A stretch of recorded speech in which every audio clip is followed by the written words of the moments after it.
Hi everyone, welcome to our channel. My name is Aura Ogoria and I'm with ACap Advisors and Accountants, and today we're going to have a subject matter expert come on and talk to us about patents and trademarks and copyrights. And today's subject matter expert is Adam Diament from Diament Patent Law. He's going to give us a really good background about all the different ways of doing patents, when is a good time to get a patent, what are the things that you should get patents on, and also how to defend your patent if you do have one. So stay tuned. We have a great show coming up. But in the meantime, remember to subscribe, like, and share our channel. And if there's a topic that you want us to discuss, make sure you to comment below or send us a message.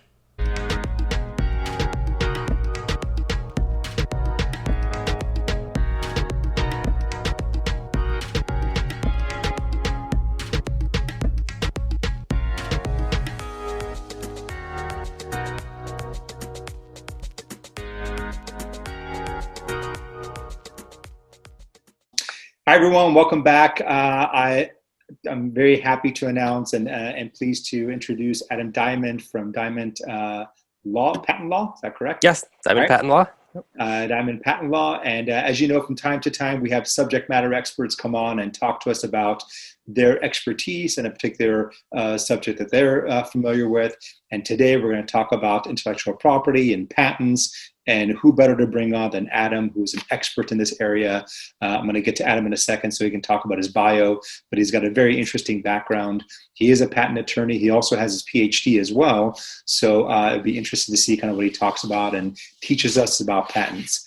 So without further ado, Adam, why don't you tell us a little bit about yourself, a little background, and kind of what you do, and then we'll jump right into it. Yeah, sure. Thanks so much for having me on. I grew up in Los Angeles. I thought when I was growing up that I wanted to be a research scientist. So I actually got my undergraduate degree in molecular and cell biology and still love that kind of stuff. I ended up getting my PhD in genetics and kind of realized that although I still like science a lot, I like to use it in different ways and didn't really want to be a research scientist anymore. So I thought about, what can I do that still uses science and technology, but doesn't make me necessarily have that as the typical career. So I decided to go to law school, become a patent attorney, and a lot of patent attorneys are engineers and scientists because you have to have that kind of background to understand the inventions that people are doing. So I went to law school and worked at a couple different firms and eventually started up on my own about 3 years ago at Diament Patent Law. And then what kind of motivated you to do intellectual property? Or is it because of your background, or did you just have an interest in that area?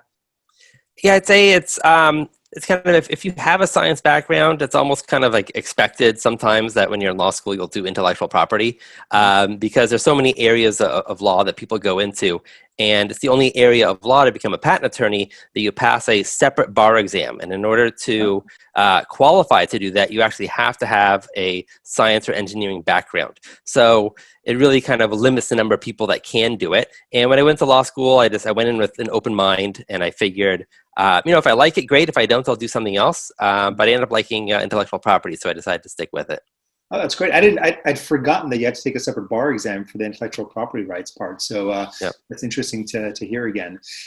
So tell me, what does an IP attorney do? I mean, what does your day-to-day look like? And actually, before we even do that, what is intellectual property? For some of the people who are watching this and don't know what that entails, first define what intellectual property is, and then describe some of your day-to-day duties. Yeah, sure. So I remember growing up hearing about real estate, and I was like, why is it called real estate? Like, what is real about it? And it's because there are actually two different kinds of property. There's the real property, which are like the physical land, and then there's intellectual property. And these are things that are created in the mind. At least initially, they're created in the mind. And there are typically four areas of it. There's patents, where you created kind of an invention in your mind, you thought of it. There's trademarks, where you invent a logo or a saying or a business name. There are copyrights, which can be movies, books, artworks, and then there's trade secrets. And these are just kind of business secrets that you kind of keep to yourself. And those are usually considered the four main areas of intellectual property. Some attorneys focus on one particular kind, others are more broad, but it's kind of anything that you kind of come up with in your mind that you want to protect. That's what intellectual property is for. Okay, great. I always wondered what the differences were among the copyrights and patents and trademarks and trade secrets. So I'm glad that you kind of gave us a quick primer on that. So On the intellectual property, how does someone know? Because I think everyone, when you talk to a business owner, they're like, oh, I need to get that patented or I need to get it copyrighted. How does someone really know when the right time is for them to get a patent? Like when is there a right time for someone to know? Is there like a switch that goes off in them or? Yeah, so I mean, usually the earlier the better. Depending on the kind of intellectual property, there might be certain what are called statutory deadlines. And statutory deadline means that if you do it after a certain date, it's too late. Patents are most known for those types of things. But it happens much earlier on. If you have an idea for a business name, you don't want someone else to come up with a name before you and register it with the trademark office. So you might want to file a trademark application. And also, same with corporate, logos, or if you have an invention, we can do things earlier than you've even thought of doing a prototype. There are pluses and minuses to how early you do it, because if you do it super early, things might change as you go along, and then you're kind of stuck with, okay, I kind of wasted my money doing this early version of it. Now I need to do it again. So it's a good thing to talk to someone who kind of understands the best time to file things. So that's actually a good point. I mean, if you do it early on, then you realize you have to change it. You have to go through the whole process all over again. You can amend the existing patent or trademark you already have. Not usually. I mean, there are things that you can do that kind of add on to it that could get a little bit complicated. So oftentimes it's not as expensive as the first time you're doing it. Because if you created an invention and then let's say you've changed about 5% of it, most of the work has already been done. You probably still will need to file another application. So you still have government fees involved in that. But the attorney's not starting from scratch. So it's good to change things, especially if you know that you're going to be changing them, because you don't want to get some protection for something that you're not even doing anymore. Right. Yeah, that's good. That's a good point. What about the length of time that a patent is good for? I mean, I've heard there's like these time limits. Is it different for a patent versus a trademark versus a copyright? Yeah, so trademarks in theory can last forever. So what gives you rights in a trademark is you actually using the mark. And there are government fees that will happen at 5 years and 10 years. And every 10 years, the government wants to make sure you're still using it. If not, then it goes abandoned and other people can start using that mark. For patents, typically you will get about 20 years from your earliest filing date. So you file an application, take some time going through the process, and if it gets issued, you look back and you count 20 years from that first date. Copyrights, it depends on how it's done, but generally it's going to be 70 years plus the life of the creator. So if you created something, even after you die, it's another 70 years. So for all intents and purposes, you get it for an extremely long time, that all the use that you're going to get out of it. And for trade secrets, go ahead, Ara. Oh, no, go ahead. Talk about trade secrets, because I want to. Yeah, trade secrets. I mean, as long as you keep it a secret, it could be a secret forever. I mean, supposedly the Coca-Cola formula is still a secret. Now people kind of could figure it out, at least a little bit. There are all these other cola knockoffs, but as long as your secret is a secret, then it can last forever. If it gets out there, then you don't really have much protection for it. Other people can just copy it. So that's one of the pluses and minuses of trade secrets, is when you do a patent, what you do is you have to disclose to the world, this is my invention, this is how it's done, when the government gives you 20 years protection for it. But you do have to disclose it. So the other option is it worth disclosing it, or should I just keep it a secret and kind of make money off of my secret by utilizing that? Yeah. When you said that, I always thought about In-N-Out. I mean, obviously, both of us being from Southern California, I always thought of In-N-Out secret sauce, what that was. And then later we discovered that it was just Thousand Island. It was not really a secret sauce after all. So that's right. Now, how long is the process for someone? Let's assume someone wants to get a patent right now, and they contact you.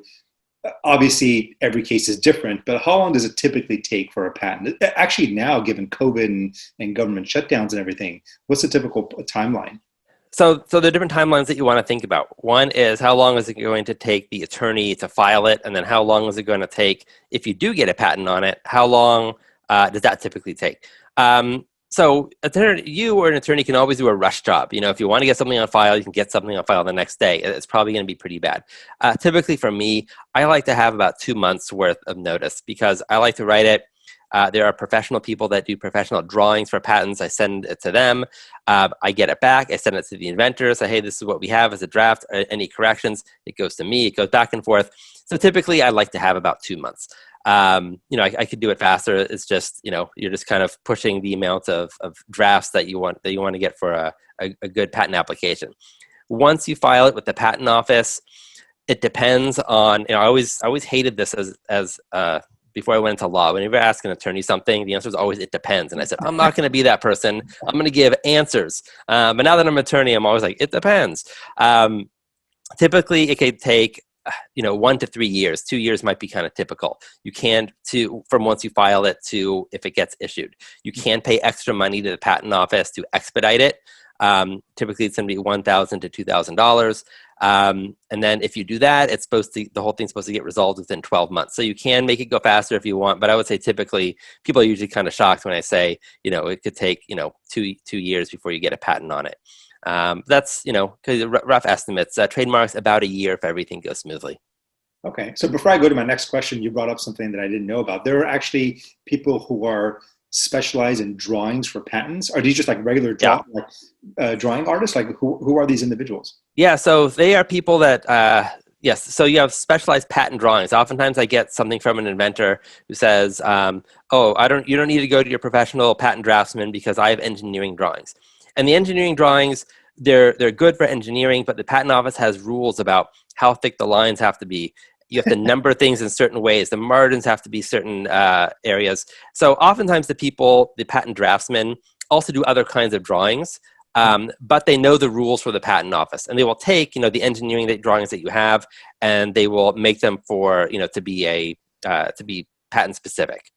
Are these like licensed individuals? Like do they have to have a certain license? There's no license. No, it's just kind of, and it's hit or miss. There are lots of services out there. If you just type in, patent drawing, company, several are there. And I often will look at their work, and some are, like any type of field, some are just better than others.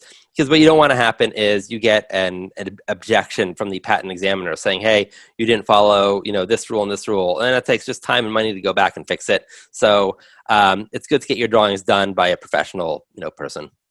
Sometimes you see these infomercials or things where it says patent pending. Does that provide you with any kind of protection? So if you submitted your application and you're in year one of a 2-year process, is that when you use that patent pending, logo, and then does it actually provide you with any protections? So as soon as you get your patent application on file, you can call it patent pending. It doesn't give you any rights to actually sue anyone at that point. You can't send a cease and desist letter saying you have to stop doing this because I have an application on file. So it's called provisional rights. Now, the main thing that you could do when it's patent pending is you could send a letter to someone and say, hey, I have an application on file, and this is a warning that if this does issue as a patent, you are going to be, liable for damages, costs, any profits that you made. Mm-hmm. And the thing with if you have it patent pending is if you send it to them, like that warning letter, the damages can be calculated back oftentimes to when you sent that letter. So it's still in patent pending stage, and you can get damages all the way back to then, even though it's not an issued patent. So it does give you a little bit of protection there. And also some people just like to file kind of a quick and dirty application to call themselves patent pending, just as a little bit of a scare tactic. Maybe a few people say, maybe I won't copy this because it is patent pending, even though they can't do anything at that moment illegally to stop you. It might prevent a few people, so it might be worth a little bit of money to your business just to get something on file to say it's patent pending. Okay. I'm going to give you a real extreme example. Okay. Or illustration. So let's assume that I'm a solo person, I'm tinkering in my garage or in my basement, and I come up with this phenomenal technology that I patent, all right? And it's something that's going to revolutionize, technology, and Apple identifies it and says, wow, we need to use this, and they end up using it. They infringe my patent right. I'm just a little guy in my basement, trying to go up against someone like Apple. Is that ever good? Will I ever win in a situation like that? Yeah, I mean, you can win. And, in that type of case, if you have a really strong case, you might find attorneys that will take your case on as a percentage of your winnings. Most cases, I've heard that only about 2% of patent lawsuits that are filed actually make it to trial, because it's in most people's best interest to settle early. If Apple sees that this is a patent and we're infringing it, they're just going to want to buy it from you. Like they're not going to want to spend like more money on attorneys than they will just to kind of buy your patent off of you. So that's typically, how it would work. Okay. Yeah, I was curious about that because when you create a patent, obviously the next step is what do you do if someone infringes it and how do you protect it? So I gave that extreme example of going up against like a David and Goliath situation where, what are you going to do? And you don't have the firepower to go up against a corp like that. So obviously the question on everyone's mind is how much does it cost to like hire someone like you to do a patent? So if someone comes to you and says, I got a great patent, an idea and I want to patent it, how much would it cost them? Yeah. So of course, a lawyerly answer always is, it depends. So let me just kind of give you a range. For simple things, I would say, and we're talking about maybe 1 to 2 moving parts, it might be about $6,500. And I would say typically as you get more and more complex, we're getting into complex computer engineering, hardware, software, it might go up to, 12,000 or more. If you go to big firms, they're just going to charge you more just because, that's just what big firms do. So sometimes it's worth it to go to a big firm, especially if you have lots of other legal matters involved for your company and they're kind of could handle all the services that you need. Other times, you might just have one thing that you want and it might be worth it to go to a medium or a solo practice attorney to just kind of get you that one thing. So as a general matter, that's for the initial filing, but I always tell people there are going to be costs along the way. And if you're not willing to put in a minimum of about $10,000, you might want to reevaluate like how you're spending your money, because you have the filing, 80% or more of the time, there's going to be some kind of rejection. And then we have to decide, okay, is it worth responding to a rejection? It could be rejected for a lot of different reasons. Maybe there's already something exactly there like it, and you're just not going to get a patent on it. In which case we say, okay, we just abandoned it and, we go on our ways. Other times it might be something to argue against and say, no, this really should get a patent. And that costs money to do. Then once it gets allowed, the government doesn't like to just give you 20 years right off the bat. They want to make sure that you're actually using your invention. So, because if you got a patent and then all of a sudden you're just sitting on it, that's not really benefiting, society at all. So in the U.S., at least different countries do it different ways. In the U.S., you have to pay what's called a maintenance fee, and you have to pay 3 of these. You have to pay it at the 3.5-year mark, the 7.5-year mark, and the 11.5-year mark. And it starts out kind of low. It might be about 1,000. I don't remember all the numbers now. It depends on the size of your company. And it goes up a little bit for those 3 times. After you pay that 11.5-year mark, you're good for the rest of the 20 years. So, and the kind of the point is, if you have a patent and after 11.5 years, you don't even think it's worth like a couple $1,000s to you, then it's really better for it to go into the public domain. If it's still worth it to you, you just pay a little bit of money and you can keep, having that protection. That makes sense. You when you were talking, it made me think of something else. What if you come up with a patent and then someone overseas copies it and then develops that same thing and then sells it in the U.S.? How do you protect yourself from something like that? Or how do you go after a foreign entity like that? So patent rights are country specific. So you have to get a U.S. patent only protects you in the United States. A Chinese patent only protects you in China. One of the things that a patent does, though, is it prevents people from making, using, selling, or importing your invention into the country. Okay. So if you have a U.S. patent, people in China are allowed to do it. You can't stop them. But if they are not allowed to import it into the United States. So you do get some protection. And I often tell people, if you're just a small inventor, you have to decide where you're going to focus your money. If someone is infringing in China, in Europe somewhere, are you really going to go out and spend money on getting Chinese attorneys and European attorneys to fight it? Is that really the best way to spend your money? Or should you just say, what, if they copied over there, they copied over there. I'm just going to focus on the U.S. And I really tell most of my solo inventors, like, it's not worth the fight and the money to try to do stuff overseas. There are going to be exceptions, and everyone always thinks that their invention is going to be this, worldwide phenomenon.